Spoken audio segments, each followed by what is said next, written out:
सीधा ऊपर बढ़ेंगे जंगल हो जाएंगे, आम का बगीचा नहीं रहेगा वो। ना आप ठीक से दवा छिड़क सकते हैं, ना ठीक से फल तोड़ सकते हैं, दिक्कतें हैं। इसलिए आम की सघन बागवानी में अगर दशहरी को हम 5-5 मीटर भी लगा के ठीक से काट छाँट के मैनेज करें तो ज़्यादा अच्छा क्वालिटी का फल मिलेगा और दूना फल मिलेगा। बेशक आम के पौधों की संख्या जब 10 के बजाय 5 मीटर पर करेंगे तो चौगुनी हो जाएगी, लेकिन उत्पादन 2 गुना आसानी से हो जाएगा। जो पहले 7-8 टन मिलता था वो 14-15 टन आसानी से मिलता है। ये सब चीज़ें परिवर्तन हुआ था। तीसरी बात ये देखिए, आम के बागों का जीर्णोद्धार भी करने की जरूरत है। किसी ने किया है? पुराने बागों का, पुराने बाग जंगल जैसे हो गए हैं, बड़े बड़े पेड़ हो गए हैं, फल भी नहीं ठीक से देते हैं, छोटे छोटे फल देते हैं। ऐसे पेड़ों का DHO से परमिशन लेने के बाद आप जीर्णोद्धार कर सकते हैं। तो पहले हमारी टेक्निक थी कि आप एक बार में सब पेड़ों को काट दीजिए, शाखाएं फूट छोड़ते हुए उसके ऊपर दवा लगाइए, फंजीसाइड का लेप लगाइए, सुरक्षा कीजिए, खाद पानी दीजिए। दिसंबर के महीने में काटते हैं, दिसंबर या जनवरी अधिक से अधिक, बस जाड़े नहीं काटते। इसके बाद उसमें नए कल्ले आएंगे, कल्लों की छटाई करेंगे, थोड़े थोड़े कल्ले उस पर अलाउ करेंगे, 5, 7, 8 जैसी ज़रूरत है जिस शाखा पर, बाकी सब कल्ले निकाल देंगे और बढ़िया से 3 साल में शाखाएं बढ़िया बन जाएंगी। और जो बड़े बड़े दरख्त पहले दिखते थे जंगल जैसे, वो 3 साल के अंदर ऐसे फल हो जाते हैं आपके, ऐसे पेड़ हो जाते हैं छोटे छोटे। देखिए कितना मोटा है, सब ऊपर जंगल जैसा था लेकिन बाद में सब ऐसे होकर बड़े बड़े फल देते। ये उद्देश्य है, लेकिन इसमें हम लोगों ने एक परिवर्तन किया। अगर आप में किसी के पास बगीचा है, जीर्णोद्धार करना चाहें तो ये कर सकते हैं। जरूरी नहीं कि एक साथ सारी ब्रांचेस काटो, सारी शाखाएं एक साथ मत काटो। सबसे पहले बीचों बीच की, अगर कोई सीधी शाखा जा रही तो उस शाखा को तो बिल्कुल निकाल दो। हमें सीधी शाखा कोई नहीं चाहिए होती है, थोड़ी सी फैलाव लिए होती है, वही शाखाएं चाहिए होती है। और 3, 4 या अधिक से 5 शाखाएं, इसके अलावा शाखाएं मत अलाउ करो, चारों तरफ शाखाएं। डाली जो काटते हैं उसके ऊपर जो लेप का है उस कौन सा लेप लगाया जाता है? लेप मैं बनाता हूँ, अभी बताता हूँ आपको। ये जो है पहली बार शाखा, सीधी शाखा को वो तो निकाल दो। इसके बाद जो 3-4 शाखाएं बचे उसमें से हर साल में केवल 2-2 शाखाएं काटो। अंदर की तरफ से शुरू करो, मान लो इधर की है तो इधर की 2 शाखा काट दी, फिर बाहर की 2 शाखा इधर की है तो इधर की काट दी अगले साल, और एक आध शाखा अगर बची तो तीसरे साल काटी। तो क्या होगा, बाकी बची शाखाओं से अच्छा खासा फल आपको मिलता रहता है। ये नहीं कि आपने पूरी काट दी और 3 साल तक फिर कोई फल नहीं आ रहा। तो ये टेक्निक अभी आपको दिखाएंगे फील्ड में, कितनी बढ़िया टेक्निक फील्ड में देखेंगे आप। तो ये बहुत बढ़िया से क्या हो रही है, अमरूद की सघन बागवानी। हालांकि मैं ये नहीं कहता हूँ कि आप 2 बाई 1 मीटर पर लगाओ, बहुत सघन हो जाता है, बहुत काट छांट की जरूरत पड़ती है, किसान की बस का वो नहीं है। इसलिए कम से कम आप 3-3 मीटर पर लगा सकते हो। अगर बीच में खेती करनी है तो 6 बाई 3 मीटर पर लगाओ, कोई दिक्कत नहीं, बहुत बढ़िया अमरूद मिलेगा। और आपको पता है लाखों पौधे हमारे संस्थान से वहाँ जाते हैं, क्या नाम आपके, महाराष्ट्र में गए हैं, महाराष्ट्र, कर्नाटक, आंध्र प्रदेश, सब जगह गए हैं। क्यों? अमरूद में बहुत फायदा है। आम और अमरूद की अगर तुलना करो आप कभी, तो आम में तो काफ़ी दिक्कतें हैं, एक साल फल आएगा, एक साल नहीं आएगा, दवा भी काफ़ी छींटनी पड़ी, कीड़े मकोड़े भी बहुत लगते हैं, केयर भी चाहिए। आम फलों का राजा है तो राजा जैसी सेवा भी चाहिए उसको। अमरूद ऊसर, बंजर, नदी के किनारे सब जगह हो जाता है और आप लगाने के दूसरे साल से ही फल देना शुरू कर देता है। अमरूद में फायदा बहुत है। आजकल सोचिए 60-70 रुपये किलो अमरूद आ रहा है मार्केट में, बड़ा बड़ा पूरा उसको पहना रहते ना, उसको चोट से पहनाए रहते हैं उसको, 60-70 रुपया किलो। इसलिए अमरूद में भी बड़ी अच्छी संभावनाएं हैं। ऊसर, बंजर, बेकार जमीन में खेती को अब आप ये ना समझो कि जीविकोपार्जन वाली चीज़ है। आजकल पढ़े लिखे बच्चे आ रहे हैं, किसानों से खेती लेके, लो भैया तुम 5,000 रुपये 1 बीघा का लेते हो, ये 5,000 तुम्हारे पास पड़ा है, 4 बीघा है, 20,000 रुपया हुआ, ये 20,000 तुम्हारे पास है, अब हमें करने दो जो करना है। 5-5 साल के लिए लोग लेके तब बागवानी है। किसी प्राइवेट नौकरी में आप उतना कमा नहीं सकते जितना बागवानी, तो सघन बागवानी भी आप कर सकते हैं। ठीक है, तो सही ये कुछ बीमारियों के बारे में है। अगर आपके आम के पेड़ों में दहिया जैसा इस तरह की आता है तो आप जो है क्या नाम, गंधक का छिड़काव करें 2 ग्राम प्रति लीटर का। आजकल सीजन चल रहा है, कहीं अगर बौर आ गया है, दहिया जैसा आता है, ये पाउडरी मिल्ड्यू या दहिया बीमारी, तो खरा बीमारी, तो इसका छिड़काव जरूरी है आजकल। 2 ग्राम प्रति लीटर मतलब 4 किलोग्राम एक टैंकर में पड़ता है। ठीक है, अगर एंथ्रेक्नोज बहुत सारे लोगों को पता नहीं है, ऐसी शाखाएं टहनी सूखती हैं ऐसे ही और बाद में मर जाते हैं, और मरते मरते वो बढ़ते रहते हैं और शाखा और सूखती रहती है। ये वास्तव में एंथ्रेक्नोज की वजह से होता है, जिसमें फफूंद जनित रोग है ये। और इसके लिए क्या है, कॉपर हाइड्रोक्साइड का 2 ग्राम प्रति लीटर या कॉपर ऑक्सीक्लोराइड का COC 3 ग्राम प्रति लीटर का छिड़काव करें। अच्छा, वो मंजर पर तो अभी नहीं छिड़काव किया जाएगा, जो दहिया टाइप नहीं, मंजर पर अगर ये आ रहा है तो तुरंत करना है, तुरंत। जरा सी भी लगे पाउडर जैसा कहीं दिख रहा है 2 ग्राम प्रति लीटर के साथ छिड़काव कर दो। मंजर पर छिड़काव कब अवॉइड करते हैं, कीटनाशी का, ये रोगनाशी कीड़ों के नुकसान में, कीटनाशी नहीं देना। कीटनाशी ना दे तो अच्छा है, तेल फिर भी बहुत ज़्यादा अगर कुछ आता है, इसीलिए जब बॉल खिलता है उसके पहले कीटनाशी छिड़क देते हैं, एमिडा। तो उसको छिड़कने से फिर क्या है कि कीड़े ज़्यादातर मर जाते हैं। फिर जब फूल खिल गया तो कोई कीटनाशी नहीं छिड़कना है, क्योंकि परागण क्रिया करने दो ना, फल तो भी बनेगा।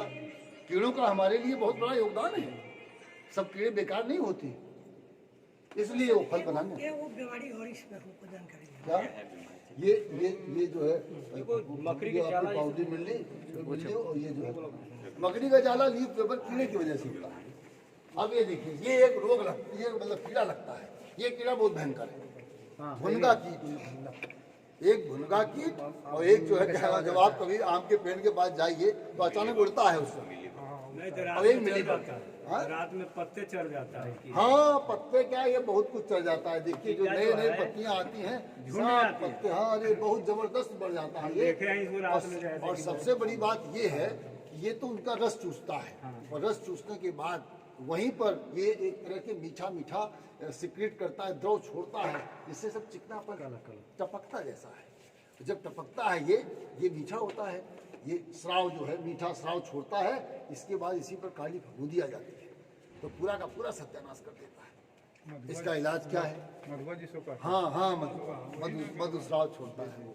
तो इसके लिए इसका इलाज क्या है, जैसे ही 4 इंच का बोर हो आपका, फूल नहीं खिला हो, निकलना शुरू हुआ है, उस समय देखें अगर है वहाँ पर, तो भुंगा की दवा उसी समय छिड़क दें। क्या है दवा, वो वही आपका जो है क्या नाम, ये एमिडा को 600 या अधिक से अधिक 700 ml एक टैंकर में, कै लीटर? 15 लीटर। एक टैंकर 2000 लीटर का टैंकर है, लीटर की बात, केवल 700 ml डालना है, अधिक से अधिक 600 से 700 ml बस दवा डालनी है।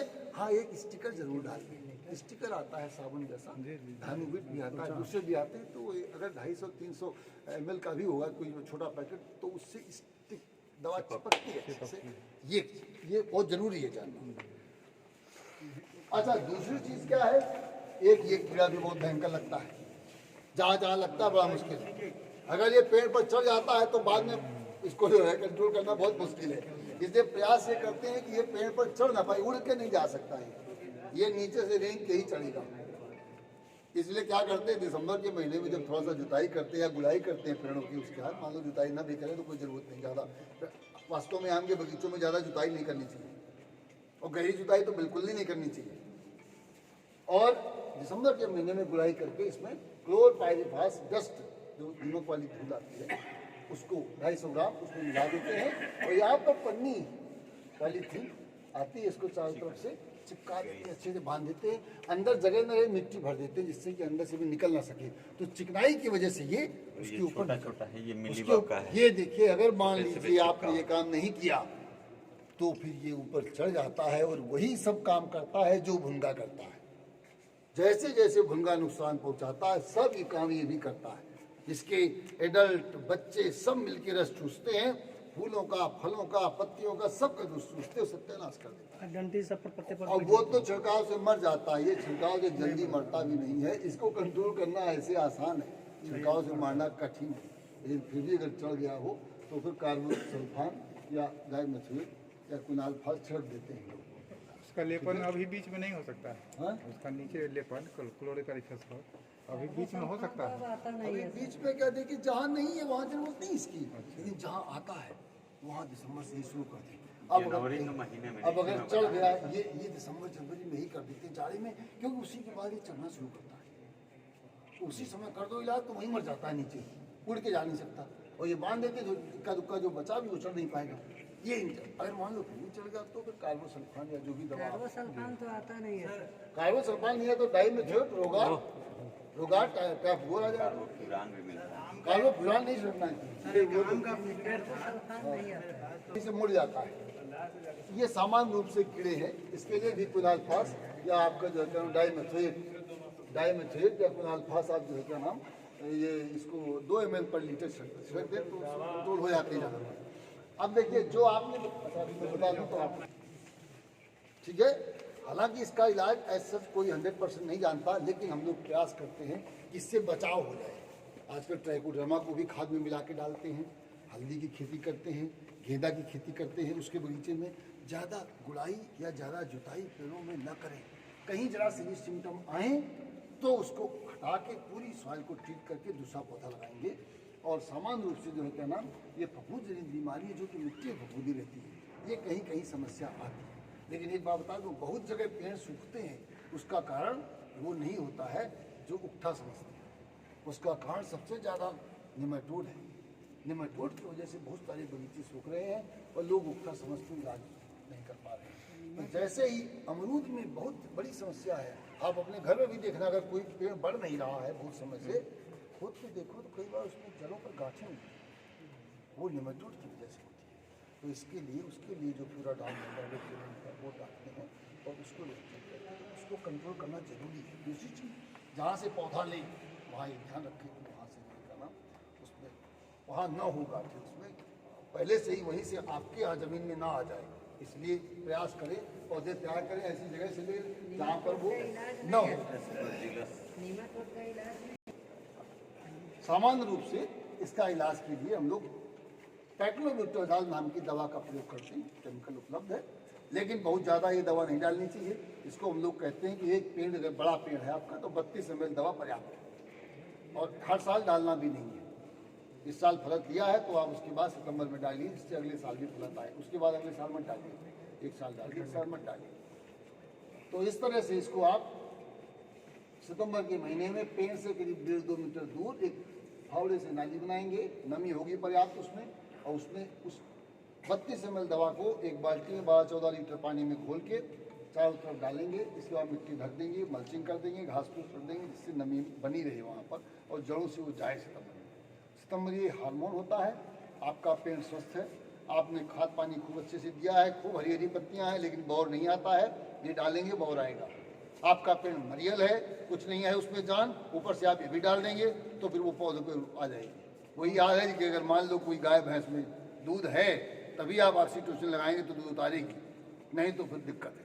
कहने का मतलब ये हार्मोन है, पेड़ आपका स्वस्थ हो, खाद पानी दे अच्छे से, फिर भी अगर फलत नहीं आती तो उसमें डालेंगे, उसका आपको फायदा मिलेगा। उससे फिर अक्टूबर-नवंबर ये पैक्लोब्यूटेरॉल या इसकी कल्टार के नाम से बिकती है मार्केट में, कल्टार के नाम से केवल 3.2 ml पर मीटर। अगर ये 10 मीटर का है तो 10 से गुणा कर देते हैं तो 32 ml दवा, 32 मिलीलीटर दवा आप डाल सकते हैं। वैसे भी आप बेशक मान लीजिए कि 30 से 35 ml से ज़्यादा मत डालिएगा।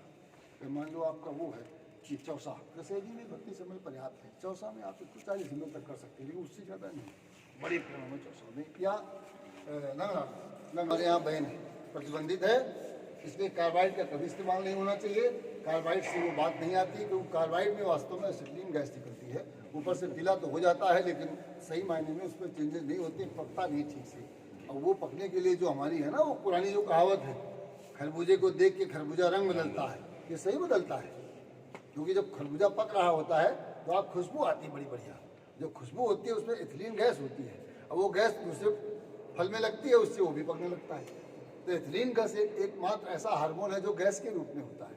तो इसलिए उस मतलब जो है क्या नाम उसी सिद्धांत का प्रयोग करते हुए अगर आप एथेरल यूज़ करेंगे जो एथिलीन रिलीज करता है, आप पौधे साफ मतलब जो फल लाएंगे बढ़िया से तोड़ के डंठल सहित, उसको आप घोल में उसमें जो है क्या नाम एथेरल को आप डाल सकते हैं।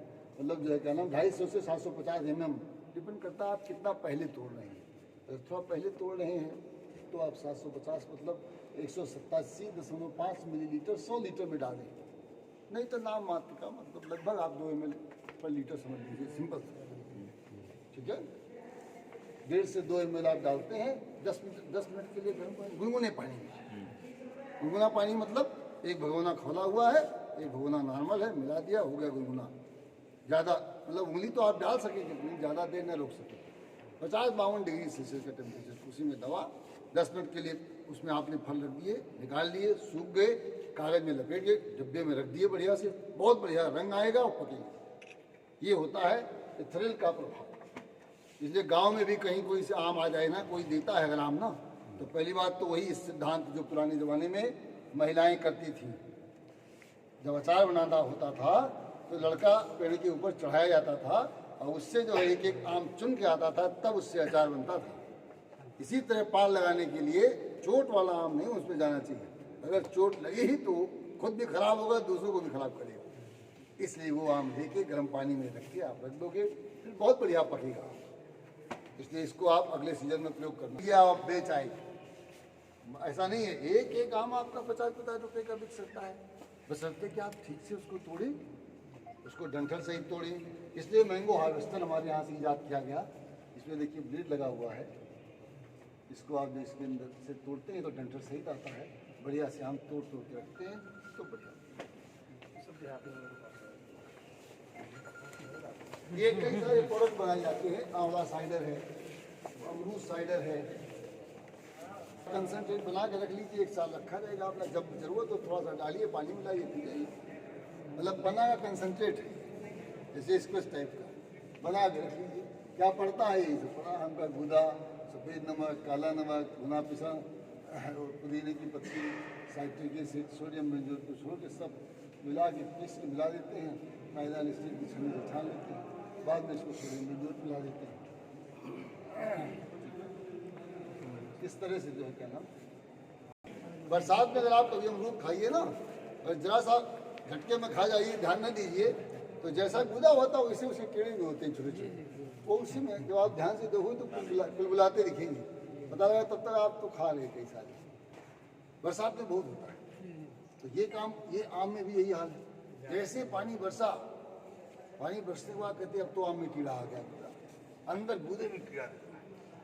ये क्या करता है, इसकी जो मादा मक्खी है, ये जब आपका आम का फल बढ़ रहा होता है उसी पर आती है, अपना अंग घुसा के अंदर अंडे दे के चली जाती है। इसके बाद आराम से वो उसके पड़े रहते हैं अंडे, और जैसे फल पकना शुरू करता है तब उसके बच्चे निकलते हैं, सूढ़ी निकलती है, आराम से खाती है, सब सड़ाती है अंदर, और जब बड़ी होकर बाद में वो निकल भी जाती है इससे एडल्ट बन के। कहने का मतलब यहाँ से फिर वो एक लार्वा प्यूपा बनती है, इसके बाद फिर वो निकलती है। इसको कंट्रोल करने के लिए क्या करें? अगर अंडे अंदर दे दिया है तो आप छिड़काव करें, उतना भी कोई फायदा नहीं। आम हो या अमरूद, सबसे बढ़िया चीज़ अपने घर में लकड़ी के गुटके बनाओ, छोटे छोटे प्लाईवुड के टुकड़े, 10 mm प्लाई, 2 इंच लंबे, 2 इंच टुकड़े बनाओ, एक बीच में छेद रखें, और वो उसको एक बाटल जो पानी पीने वाली है, वही बाटल है, नीचे काट दी गई है, उसका जो ये भाग था इसके अंदर घुसा दिया गया उल्टा के, और वो इसकी सहायता से टंगा हुआ है, उसी के ऊपर एक गुटका फंसा है। 2 इंच बाई 2 इंच का गुटका है इसमें, और ये गुटका जो है, इसी गुटके को 48 घंटे 2 दिन और 2 रात एक घोल में भिगोना पड़ता है। अब वो घोल क्या है? इथाइल एल्कोहल, मिथाइल यूजिनॉल और मेलाथियन, या कोई भी कीटनाशी जो आपके पास है, नुआन भी चलेगा, फिनाल्फास भी चलेगा, सब चलेगा, लेकिन तीनों का घोल बनाना है। कैसे? 6:4:1 अनुपात में, मतलब 600 ml अगर इथाइल एल्कोहल है तो 400 ml मिथाइल यूजिनॉल और 100 ml मेलाथियन, उसमें आप खूब सारे गुटके भिगो दो। और आपको एक खेत में अगर 1 बीघा का खेत है आपका, तो उसमें मात्र आपको, आप समझ लो 5 गुटके भी लगा दो तो काम चल जाएगा। 4 कोनों पर 1 बीघा, अगर 1 हेक्टेयर है तो 15-20 गुटके आप जगह जगह पर लगा दो, इसी तरह से टांग दो। देखो एक बॉटल में यहाँ छेद किया गया है, चारों तरफ से 4 छेद किए गए हैं, काटो या कोई गर्म चीज़ घुसा दो, छेद हो जाएगा प्लास्टिक में। बढ़िया सा जुगाड़ है, सबसे इफेक्टिव है। बाहर खरीदोगे तो खरीदने में भी मिल जाएंगे। ये फेरोमोन ट्रैप 50 रुपये 60 रुपये की मिल जाती है। क्या चीज़? नीचे से कुछ लगाया हुआ है? नीचे से लगाया नहीं गया है मैंने, इसको काटा गया है, इसको उल्टा करके घुसा दिया गया इसी में। मेलाथियन तो अब नहीं आता है। मेलाथियन नहीं आता तो दूसरा डाल दो। मैंने कहा तो आपके पास फिनाल्फास है, रोगोर है, नुआन है, चलेगा। कोई भी कीटनाशी 6:4:1 के अनुपात में, मतलब 600 ml, 400 ml, 100 ml। ये सब बताने का उद्देश्य है कि ये सब काम आप लोग करेंगे। जब कोई दिक्कत आएगी तो मेरा फ़ोन नंबर रखेंगे, पूछिए, फिर मैं आपको डिटेल भेज दूँगा जिसको जो करना है। तब यहाँ आने का फायदा है। कम से कम एक फार्मूला तो ले जाओ दिमाग में। बिल्कुल सर, अब देख, इस बार ज़्यादा डिफेक्टिव है वो।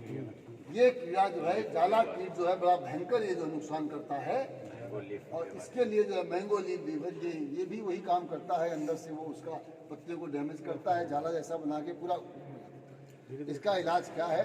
एक्चुअल में वास्तव में जैसे फल की तुड़ाई हो जाती है, उसी के बाद जैसे मौसम थोड़ा सा ठीक दिखे, उसी समय इसको नोच के, इसके लिए एक पंजा आता है, पंजे बना लो आप, उसका नोच दे। उसके बाद लैम्डा साइलोथ्रिन का स्प्रे कर दें।